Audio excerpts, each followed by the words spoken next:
Are 3B 2 2B match GSTR 3B input कितनी है amount बोलो टैक्सेबल GSTR 3B बोलो नीचे नहीं हाँ इनवर्ट की जोड़ हाँ आई कितनी है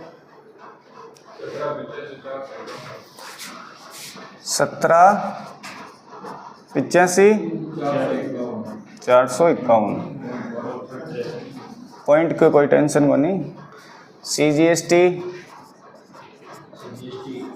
160-315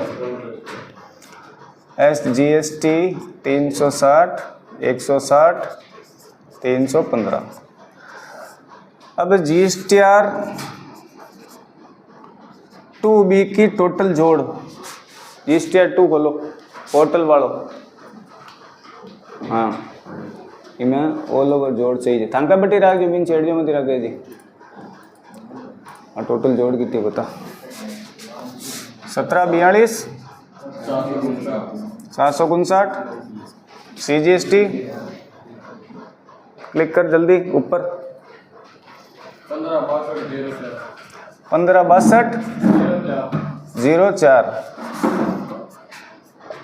1562 अब देखो अटिन देखो थांके GSTR 2 खोल लो बटी ने मैं पूछू जी जोड़ा बताता रही जो मैंने नहीं एक्सेल हाँ दो जोड़ी खोलो अटी रखो इन्हें बा खोलो ये इनवॉइस वाली फर्स्ट सीट खोलो अटी रखो GSTR 3B से GSTR 2 कंपेयर करना आपके GSTR 3B में टोटल जो इनपुट है परचेज को बोलते हैं इनपुट उसमें टोटल है 17,85,451 और GST है आपके 1,60,315 ये है अपने बुक्स का मतलब है जहाँ पर आप काम कर रहे हो टेली में कर रहे हो अदर सॉफ्टवेयर में और ये है पोर्टल से GST पोर्टल से जो डिटेल आई अब GST पोर्टल में GSTR 2B में अपनी इनपुट कितनी आ रही है 17,42,759 और GST आ रहा है 1,56,204 अब इन दोनों में डिफरेंस है आपको जो GST मिलेगी वो मिलेगी GSTR 2B के अकॉर्डिंग GST पोर्टल पर GSTR 2B डाउनलोड करोगे 13 तारीख के बाद में वो आपको कंपेयर करना है अब जो डिफरेंस है आपको वो लिख के भेजना है या इसको सही करके भेजना है कोई GST की इनपुट आई नहीं है या कोई इनपुट आपने नहीं ली है वो सारी डिटेल लिखनी है अब बीच का डिफरेंस सेट करेंगे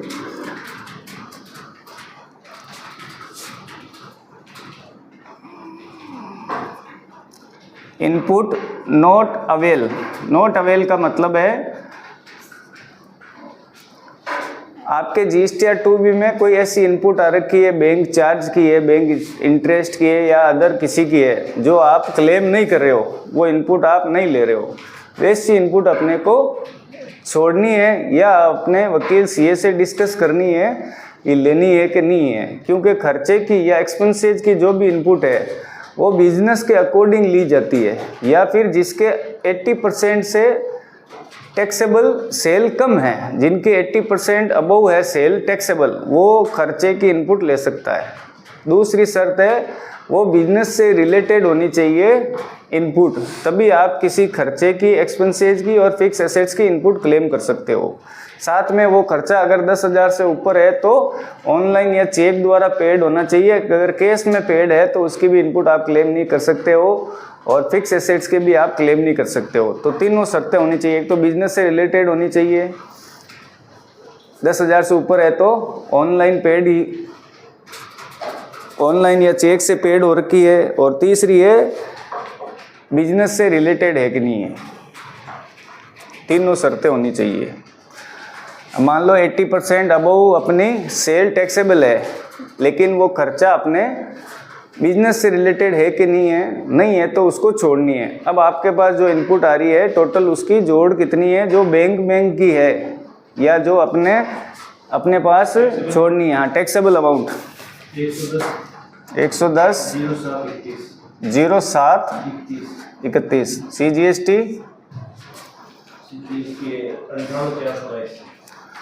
98422। ये डिफरेंस निकाल के अपने को ये चीज़ है जो मैच करनी है। यहाँ पर जो डिफरेंस आ रहा है इसका, या तो इसमें जोड़ो या घटाओ, या इसमें जोड़ो घटाओ। अपना जो 3B जाएगा उसमें सारी चीज़ें आपको अंडरलाइन करके लिख के भेजनी है कि ये डिफरेंस है, इसको नहीं लेना है या छोड़ना है, जो भी करना है आपको। अब ऐसी कोई इनपुट है जो आपको रिसीव नहीं हुई है, ऐसी कोई इनपुट है जो आपको रिसीव नहीं हुई है, वो भी आपको छोड़ देनी है।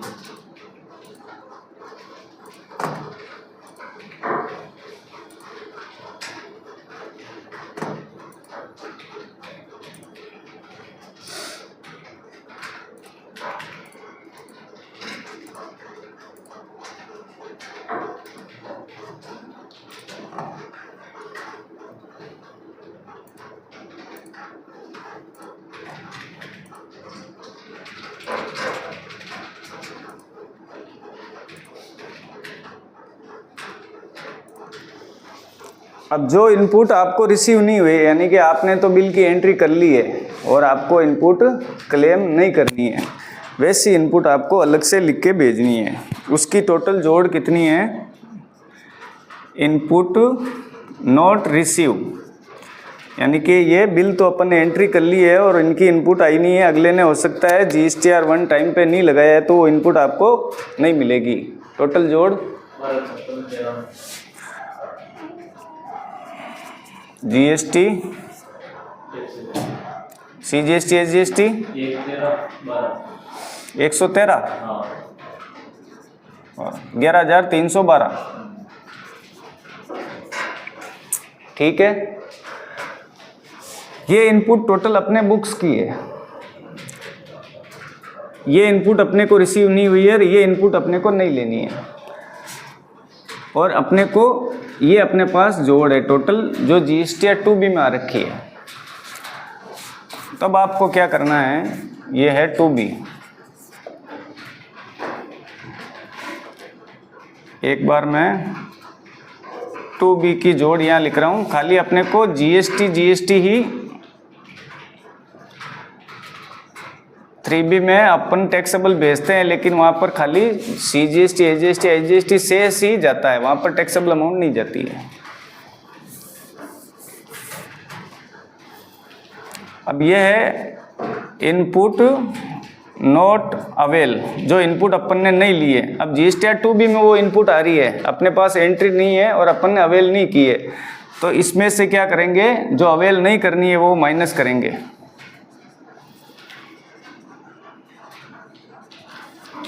माइनस करेंगे तभी अपनी जोड़ मिलेगी। और जो इनपुट अपन ने अपने पास रिसीव नहीं हुई है उसको क्या करेंगे, उसको अपनी बुक्स में से माइनस करेंगे। जो नॉट अवेल है तो उसको तो GSTR 2B से माइनस करनी है, और अपने पास एंट्री हो रखी है लेकिन इनपुट इनमें नहीं है तो अपनी इसमें से माइनस करेंगे। इनपुट नॉट अवेल में गड़बड़ है यार।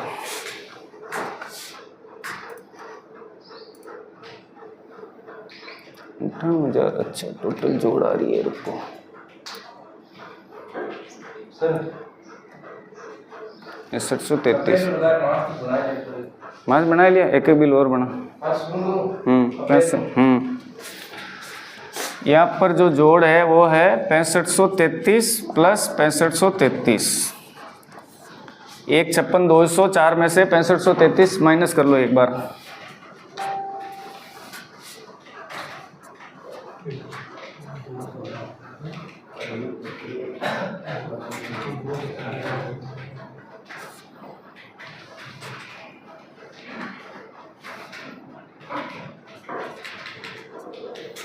चेक कर लो एक बार।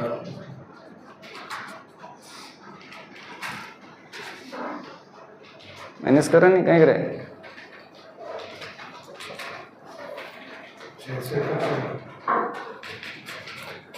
6533, 156,204 में से 6533 माइनस करो। 78,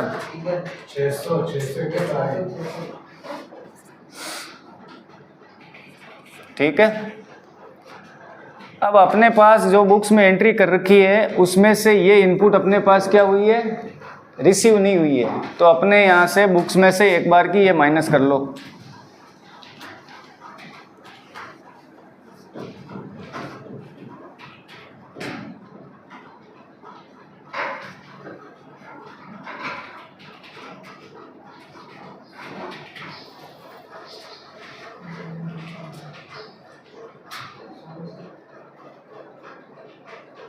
तो भी फर्क है।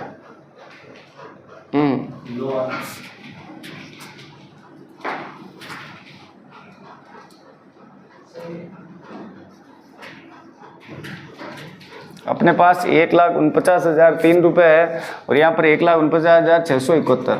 अब चेक करना आपको, डेबिट नोट क्रेडिट नोट की कोई एंट्री अपने नहीं की है या इनपुट क्लेम नहीं कर रही है, तो एक बार की डेबिट नोट की ओपन करनी है। यहाँ पर ये अपने 100, ये IGST का है, वैसे भी इसने IGST को अपने शामिल नहीं किया है, और ये है फाइनल IGST की वैसे भी अपने शामिल नहीं किया है। और भी कोई आपके तो या तो है गड़बड़, ये जोड़ और ये जोड़ बराबर होनी चाहिए।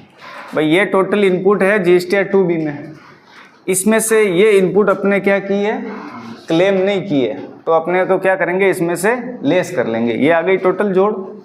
अपने पास एंट्री ये हो रखी है टैली में 1,60,000 की, इसमें से ये जो बिल है वो अपने क्या हुआ है, इनपुट नहीं है, ये इसमें नहीं है, तो अपन क्या करेंगे, इसमें से ये माइनस करेंगे।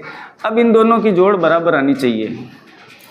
अब 600 रुपये का कुछ फ़र्क है, ये दोनों जोड़ बराबर मैच होनी चाहिए। मान लो ये मैच हो जाएगी। अब अपने को लिख के क्या भेजना है, मान लो ये अपना GSTR 3B है, अपने को ये जोड़ वहाँ पर लिख के भेजनी है, डिफरेंस है जो लिख के भेजना है। अब क्या लिखोगे यहाँ पर, इनपुट नॉट रिसीव। अब इनपुट जो रिसीव नहीं हुई है वो आपको याद रखनी है, जिस मंथ में आपको ये इनपुट रिसीव होगी उस मंथ के 3B में नीचे ऐड करके भेजनी है कि ये इस महीने की इनपुट है, उस महीने में रिसीव नहीं हुई है, इस महीने में रिसीव हुई है। वो GSTR 2 में भी आपके उस महीने में शो हो जाएगी। जैसे अभी फरवरी में रिसीव नहीं हुई है तो मार्च में होगी, तो मार्च के GSTR 2B में वो दिखेगी। तो आपको मार्च के GSTR 3B में नीचे ये अलग से लिख के भेजना है कि भाई ये इस महीने की है, फरवरी में अपन ने क्लेम नहीं की थी, रिसीव नहीं हुई थी, इस महीने में रिसीव हुई है, तो इसको इस महीने में क्लेम करना है, यानी कि वो जोड़ वापस बराबर करके भेजनी है। तो यहाँ पर लिख देंगे 11,312 प्लस 11,312, और आगे यहाँ पर लिखना है लेस, कि भाई ये माइनस करनी है अपने को यहाँ पर। फिर क्या लिखना है अपने को, इनपुट नॉट अवेल। ठीक है, ये इनपुट इसमें है लेकिन अपने को यहाँ पर अवेल नहीं करनी है, इसमें से ये माइनस कर लेना है। और 6533 प्लस 6533 ये यहाँ पर लिख के भेजना ऐड। खाली अपना ऐड लेस अपने को लिखनी है, उसको फाइनल ITC कौन सी लेनी है वो एक बार लिख के अलग से भेजनी है। उसको फाइनल ITC लेनी है, मान लो 1,49,671 प्लस 1,49,671, मान लो ये दोनों का डिफरेंस है। ठीक है, इसको इसमें से लेस कर लिया। अब यहाँ लिखना है इनपुट नॉट अवेल। ये इनपुट अपन ने अवेल नहीं किए, क्लेम नहीं करनी है, छोड़नी है, ये लिख के भेजनी है 6533 प्लस 6533। अब इन दोनों की आप वापस जोड़ लगाओगे तो आपके वापस जोड़ आएगी 1,56,204, 1,56,204। ये GSTR 2B की जोड़ और ये अपने 3B की जोड़ ये लिख के भेज दिए। वो एक बार की पूरी लेगा 1,56,204, वो अपने यहाँ से नहीं लेगा, अपने हैंड से वहीं से लेगा। अब जो नहीं लेनी है ये वो क्या करेगा, माइनस कर लेगा। अपने आप ही पीछे क्या बचेगी, ये भाई इसमें से ये माइनस करोगे जोड़ ये आएगी, ये इन दोनों को जोड़ोगे तो जोड़ आएगी। तो पहले ये पूरी क्लेम करेगा वो, उसमें से ये वहाँ पर रिवर्स का ऑप्शन है जो नहीं लेनी है, और जो नहीं आई है उसको उससे कोई लेना देना नहीं है। नहीं आई है उसका हिसाब अपने को रखना है उसके। तो GSTR 2B में जो दिख रही है उसको उससे मतलब है। अब आपके पास आई नहीं आई है वो हिसाब आपको रखना है। ये आपने को याद रखने के लिए यहाँ लिख रहे हैं। ये आप हो सकता है इन बिलों को क्या करो, या तो अगले या पिछले महीने में एक बार का तारीख चेंज कर दो, फिर GSTR 3B जनरेट करो तो आपके भी जोड़ यही आएगी। मान लो ये फरवरी का है, इसको एक बार का मार्च में डाल दो बिल को, GSTR 3B जनरेट कर लो तो आपके जोड़ यही आएगी। या आपने ऐड कर लिया है तो नीचे लिख के भेजो, जिससे याद रहेगा कि इसकी इनपुट नहीं आई है। ये टोटल अब ये 3B भेजेंगे तो वो इनपुट लेगा पूरी, इसके अकॉर्डिंग इसमें से ये रिवर्स कर देगा और ये टोटल नेट ITC जाएगी। ये अब जानी तो चाहिए 1,60,000 जाएगी कितनी, 1,49,000। अब ये डिफरेंस है उसको नेक्स्ट मंथ में ऐड करना है। मान लो नेक्स्ट मंथ में पहुंच गए, नेक्स्ट मंथ में अपन ये 3B भेज रहे हैं। मान लो अपने पास यहाँ पर 10,000 प्लस 10,000 GST है इनपुट, मान लो। अब जो इनपुट अपने को नेक्स्ट लास्ट मंथ में नहीं मिली है, इस मंथ में रिसीव हुई है, तो इसके यहाँ पर जोड़ रहेगी टोटल। मान लो इसके यहाँ पर 21,312 उसके 2B के अनुसार इनपुट पड़ी है उसके यहाँ पर। अपनी इनपुट 10,000 है, 2B में कितनी है मार्च को, 21,312, और अपनी मार्च की कितनी इनपुट है, 10,000। तो यहाँ पर लिखेंगे एड फरवरी इनपुट रिसीव, या जो भी लैंग्वेज लिखनी है, 11,312 और टोटल जोड़ कर देंगे 21,312 प्लस 21,312। ये इसके वापस मैच हो जाएगी। तो ये वापस ऐड करके लिख के भेजनी है, ये लेनी। अगर आप पिछले महीने में उस बिल को बिना एंट्री किए भेज दी है तो आपको ये लिखने की ज़रूरत नहीं है। इस महीने में आगे उस बिल को वापस जिस महीने में रिसीव हुई है उस महीने में फिर उस बिल को डाल के फिर 3B जनरेट कर लो तो भी लिखने की ज़रूरत नहीं है। मान लो आपने फरवरी का बिल मार्च में डाल दिया एक बार का 1 मार्च को, फिर 3B जनरेट कर लिया तो आपके जोड़ के आएगी 21,312 सीधी। भाई लिखना है तो बिल को उसी डेट में रखना है, नहीं लिखना है तो उसको आगे पीछे कर दो, 3B जनरेट कर लो। जिस महीने में रिसीव हुई है उसकी इनपुट उस महीने में एक बार का उस बिल को डाल दो, 3B जनरेट कर लो, फिर वापस तारीख सही कर लो तो भी जोड़ मिल जाएगी। ये हिसाब किताब जो इनपुट रिसीव नहीं हो रही है उसका हिसाब आपको ही रखना पड़ेगा। हमारा सिस्टम क्या है, जैसे कि फरवरी का रिटर्न में भेज रहा हूँ 3B और कोई सी बिल की इनपुट नहीं है ये, तो उस बिल को क्या करता हूँ मैं 1 मार्च को डालता हूँ। जैसे बिल में अपने परचेज की एंट्री करते हैं तो 2 जगह डेट आती है, एक तो F2 से और एक नीचे आती है supply invoice number and date. तो F2 वाली डेट कर देते हैं 1 मार्च और सप्लायर इनवॉइस नंबर डेट जो एक्चुअल डेट है वही रखते हैं, जिससे पता चल जाएगा कि भाई इसकी एक्चुअल डेट क्या है, उसको 1 मार्च को डाल देते हैं। तो फरवरी में उसकी एंट्री है ही नहीं, 3B भेज दिया, मैच हो गया। अब मार्च महीने में जब 3B भेजेंगे तो वो 1 मार्च में वैसे भी है, तो 3B जनरेट करके बाद में जो उसकी सही डेट है उसको वहाँ पर डाल देते हैं। जब उसकी रिसीव होती है इनपुट उसके बाद में उसकी जो एक्चुअल डेट है उसको ट्रांसफ़र करते हैं। अब मान लो कहीं पर एक्चुअल काम कर रहे हो, मैं जैसे हमारा काम पार्ट टाइम का तो हम तो आगे पीछे कर लेते हैं। अगर आप कहीं पे परमानेंट कर रहे हो और वहाँ पर सारा स्टॉक मेंटेन होता है, सारी चीज़ें डे बाय डे चलती है, तब आपको इनको तारीखों को आगे पीछे नहीं करना है, जिस डेट का उसी डेट में रखना है। ये लिख के सारी चीज़ें कॉपी में लिख के रखो, चाहे 3B में लिख के रखो, ये चीज़ें अलग से लिख के भेजनी है, बिल की तारीख आगे पीछे नहीं करनी है, नहीं तो आपके स्टॉक गड़बड़ हो जाएगा। कि वो जहाँ एक्चुअल काम चल रहा है, मान लो 20 फरवरी का बिल है और आपने मार्च को डाल दिया तो अब आपके स्टॉक में गड़बड़ आएगी, तो वहाँ पर तारीखें आगे पीछे नहीं करनी है। साथ में अकाउंट्स का काम कर रहे हो तो एक कॉपी रजिस्टर मेंटेन करना है हर महीने का, उसके जो डिफरेंस है, जो आपने ऐड किया, लेस किया, इनपुट मिली नहीं मिली, उस महीने में लिख देनी है। नेक्स्ट मंथ जैसे ही रिटर्न भेजो उससे पहले पिछले महीने के जो जो करेक्शन हैं वो सब देखो कि इस पार्टी के क्या क्या करेक्शन अपने को करने हैं इस महीने में। आप फरवरी में लिख दो कि मार्च के महीने में ये इनपुट चेक करनी है, आई कि नहीं है, ये ऐड करनी है, कोई बिल डिलीट करना है, कोई चीज़ करेक्शन करनी है, बिल अमेंड करवाना है, जो भी करेक्शन उस महीने में लिख के छोड़ दो। अब जैसे ही मार्च का GSTR 1 3B फाइल करवा रहे हो उस समय पहले डायरी को उठा के चेक करो कि अपने को करेक्शन क्या करना है। अब आप सोचते हो उससे मुझे सीधा याद रहेगा, याद कभी नहीं रहेगा। हमारे पास ये रजिस्टर है, मैं जब से काम कर रहा हूँ मुश्किल से मेड़ता में 2% अकाउंटेंट है जो ये मेंटेन करते हैं कि भाई किस किस पार्टी का रिटर्न फाइल हो गया। अब मान लो आपके काम कम है तो आपको ज़रूरत नहीं है, जैसे मेरे इतनी पार्टियाँ हैं तो मैं रजिस्टर मेंटेन करता हूँ, किसका GSTR 1 लगा है, किसका 3B लग गया है, किसके डिफरेंस है, यहाँ पर लिख देता हूँ कि इस पार्टी के नेक्स्ट मंथ में ये इनपुट ऐड करनी है, लेस करनी है। तो नेक्स्ट मंथ का मैं जैसे ही फाइल करवाता हूँ उससे पहले पिछले महीने का खोल के देखता हूँ कि किस पार्टी के क्या करेक्शन है। अब किसी के क्वार्टरली है तो वो याद नहीं रहता है 3 महीने के बाद में, तो लिख के रखना है। जैसे सितंबर 23-24 की इनपुट ऐड करनी है तो सितंबर की अक्टूबर का जैसे भी रिटर्न फाइल कर रहा हूँ तो ये ऐड करनी पड़ेगी। तो ये मेंटेन करना ज़रूरी है। ऑडिट की टाइम भी एक रजिस्टर में अलग से मेंटेन करता हूँ। क्यों? ऑडिट के बाद में आपको एक एनुअल रिटर्न फाइल करवाना होता है, ईयरली रिटर्न बोलते हैं GSTR 9। जैसे कि पूरे साल के रिटर्न फाइल हो गए, ऑडिट हो गई, उसके बाद दिसंबर का मंथ रहता है एनुअल रिटर्न का GSTR 9 जिसके 5 करोड़ से 3 करोड़ से कम सेल है उसको तो खाली 9 ही भरना है, और उससे ऊपर है तो उसको GSTR 9 यानी CA से वेरीफाई भी करवानी है।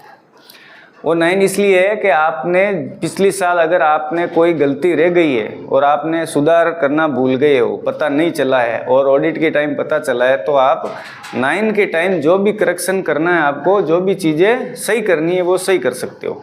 आपको कोई GST ने आपने लेट फीस नहीं भरी है, कोई करेक्शन बाद में किया, इनपुट आगे पीछे की है, कोई आपके पेनल्टी वगैरह, तो उस GSTR 9 में आप सारा समायोजन करके उसको फाइल करवा सकते हो। जैसे कि मार्च एंड हो गया तो अगर 1 अप्रैल 24 से 31 मार्च 25 तक की कोई भी इनपुट आपको क्लेम करनी है तो आप सितंबर महीने तक कर सकते हो। जैसे 1 अप्रैल 2024 से 31 मार्च 25 का ये साल है। अब दिसंबर, जनवरी, फरवरी, मार्च कोई की भी इनपुट रिसीव नहीं हुई है, अगले ने रिटर्न लगाया ही नहीं है। मार्च का, फरवरी का रिटर्न है, मान लो मार्च में ही नहीं लगाया, अप्रैल में ही नहीं लगाया, मई, जून, जुलाई तक पहुंच गया, सितंबर तक पहुंच गया।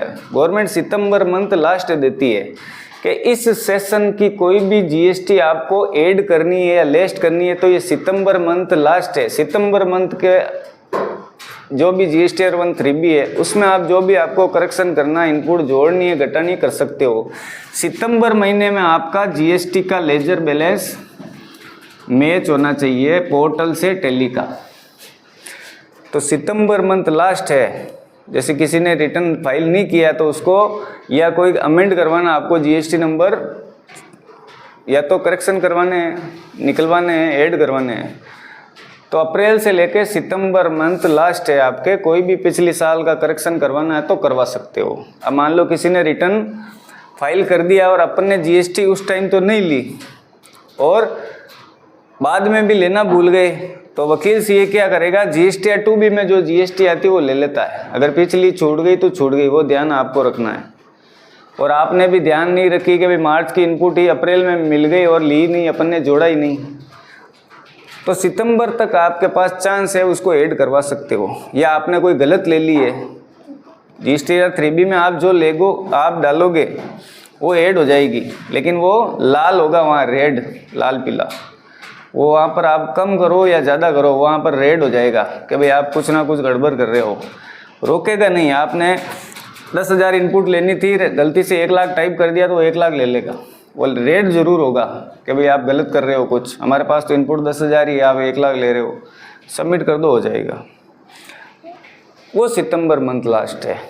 इसके बाद में भी कोई भी कमी वैसी है वो लास्ट है अपना GSTR 9। हालांकि उसमें आप इनपुट क्लेम नहीं कर सकते, खाली GSTR 9 में किसी भी तरह के करेक्शन है वो कर सकते हो कि कोई भूल है आगे पीछे की आपने, वो कर सकते हो। ना तो आप GST नंबर डलवा सकते हो, ना ही कोई GST की इनपुट ले सकते हो, कम कर सकते हो, ऐड नहीं कर सकते।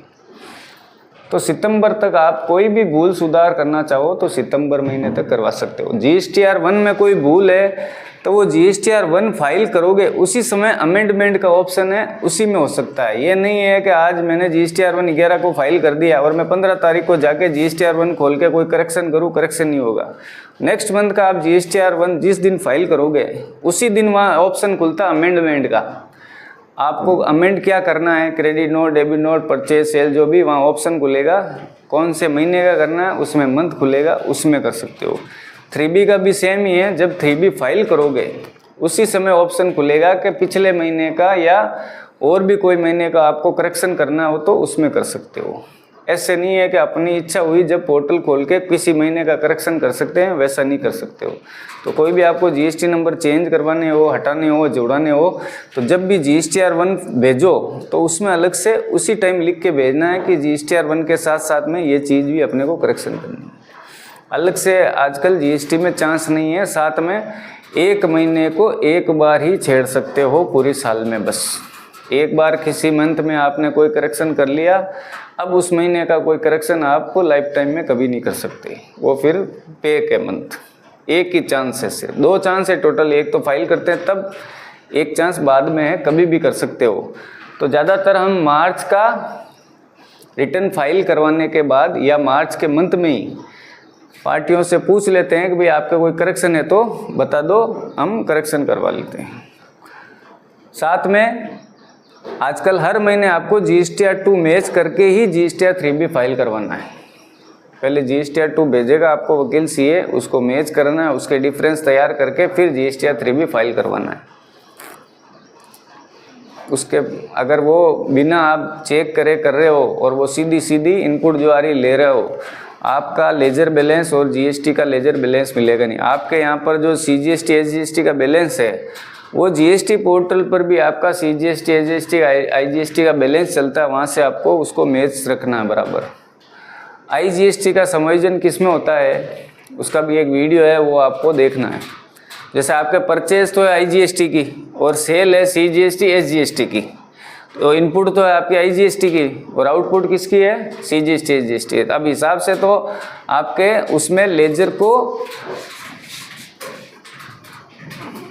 एडजस्ट करना होता है, वो पोर्टल पर अगर करेगा तो ही होगा। जैसे आपने पहला नियम है IGST को गवर्नमेंट सीधा किस में डालती है, CGST में, SGST में नहीं डालती है। अगर यहाँ पर 100 रुपये है तो ये 100 रुपये सीधे डालेगी, पर जो GST रिटर्न फाइल कर रहा है 3B वो चाहे तो 50 रुपये इसमें और 50 इसमें कर सकता है। अगर उस महीने में नहीं किए और सीधे IGST इसमें चला गया, अगर IGST में है तब तो ठीक है, अगर सेंट्रल में अगर चला गया एक बार तो सेंट्रल CGST को SGST को नहीं दे सकता है। हाँ, सेंट्रल जरूर IGST को अगर जरूरत है तो दे सकता है, IGST दोनों को पैसे दे सकता है। IGST को चाहिए तो वो सिर्फ सेंट्रल से ही ले सकता है, स्टेट से कभी नहीं ले सकता। तो स्टेट का IGST, और आपने यहाँ पर एंट्री कर ली है 100 को 50-50 में कन्वर्ट कर दिया, CGST debit, SGST debit 50-50, IGST credit 50, transfer entry हो गई, टुकड़े हो गए। पर पोर्टल पर अगर उसने टुकड़े नहीं किए तो वो आपके टुकड़े किए हुए कोई काम के नहीं है। पोर्टल पर मान लो उसने टुकड़े नहीं किए, सीधे 100 रुपये डाल दिए CGST में। अब आपके जो आउटपुट है वो है 50 रुपये इसके, 50 इसके, मान लो 150 रुपये आउटपुट है सेल। परचेज है आपकी 100 रुपये IGST की और उसने टुकड़े नहीं किए, सीधे CGST में ट्रांसफ़र हो गए। बाय डिफ़ॉल्ट ट्रांसफ़र होते हैं, अपने को करना पड़ता है। अब आउटपुट 150 है तो ये 100 रुपये तो इसमें से कवर हो गए, तो CGST के तो भरने हैं 50 रुपये और SGST के 150 रुपये पूरे भरने हैं। मान लो यहाँ पर 1000 रुपये है IGST और यहाँ पर CGST का आउटपुट है 150, तो ये 150 इससे ले लेगा, इसको तो 1 रुपये नहीं भरना है। और SGST की 150 ये इसको भरने पड़ेंगे। अब हिसाब से तो अपने पास 1000 रुपये बैलेंस है। अगर ये टुकड़े कर देता इसके 500 इसमें 500 इसमें तो कोई पैसे भरने की ज़रूरत नहीं है। अगर टुकड़े नहीं किए तो फिर CGST के पैसे भरते ही जाओ। अगर कोई बड़ी एंट्री है 2 लाख की और उसने CGST में डाल दी तो स्टेट के पैसे आपको हर महीने भरने ही पड़ेंगे GST को। कई वकील ऐसे हैं, मेरे भी पार्टियाँ की है जिसने टुकड़े नहीं किए, अब IGST में डाल दिए CGST। अब CGST का बैलेंस है मेरे पास 4 लाख रुपए करीबन, और SGST मेरे पास है 0। तब जब भी मैं GSTR 3B फाइल करवाता हूँ, हर महीने उनको SGST के पैसे भरने पड़ते हैं। तो CGST, SGST, IGST से सबका हेड अलग है, सबके पैसे अलग अलग डिपॉजिट होते हैं। अब आपके परचेज है CGST, SGST, सेल है IGST, तो IGST उसमें हो जाएगा सेंट्रल से। तो तीनों का बैलेंस अलग अलग चलेगा। जिस हेड में जितने पैसे भरने हैं उतने भरने पड़ेंगे। वो काम है जो रिटर्न फाइल करता है, उसके आपको कोई टेंशन नहीं है। आपने तो सारे चार्ट बना के दे दिया। ज़्यादातर वकील CA जानते हैं, वो इनपुट जितनी IGST आई है उसकी हाथों हाथ 3B में 2/2 करके डिवाइड करके दोनों में ट्रांसफ़र कर देते हैं, जिससे GST कम से कम भरना पड़े। अब आपके जो GSTR 3B है और GSTR 2 है पोर्टल वाला, मैंने जिस तरह मैच किया उसको मैच करके तैयार करना है। आपके जो टोटल GST आ रहा है GSTR 2B में, वो की वो जोड़ 3B में आनी चाहिए। प्लस करना है उसको प्लस करो, माइनस करना माइनस करो, नीचे जोड़ वापस वो की वो मैच होनी चाहिए। जो अब GSTR 3B में मैच क्यों नहीं हो रही है, वो एक कारण है। जैसे आपने जो GSTR 3B डाउनलोड किया है यहाँ पर, ये इसमें से क्या है, जो आपके डेबिट क्रेडिट नोट है वो भी माइनस हो रहे हैं, और अपन ने वो माइनस नहीं किए इसलिए डिफरेंस आ रहा है। ये आपके डेबिट क्रेडिट नोट माइनस हो रहा है, देखो हो रहे हैं। और ये अपन ने क्या किया, अभी जो अपने जोड़ निकाली ये माइनस नहीं किए उस जोड़ में से, इसलिए वो फ़र्क आ रहा है। वो फ़र्क कितना है देख लो, टोटल 3400। तो ये भी आपको क्या करना है, मैच करना है। आप इससे मैच मत करो, आप एक काम करो, इससे मैच करो। ये जोड़ डेबिट नोट क्रेडिट नोट अलग है, ये जोड़ है। यहाँ पर F12 करके पहला ऑप्शन कर लो यस। अब यहाँ पर एक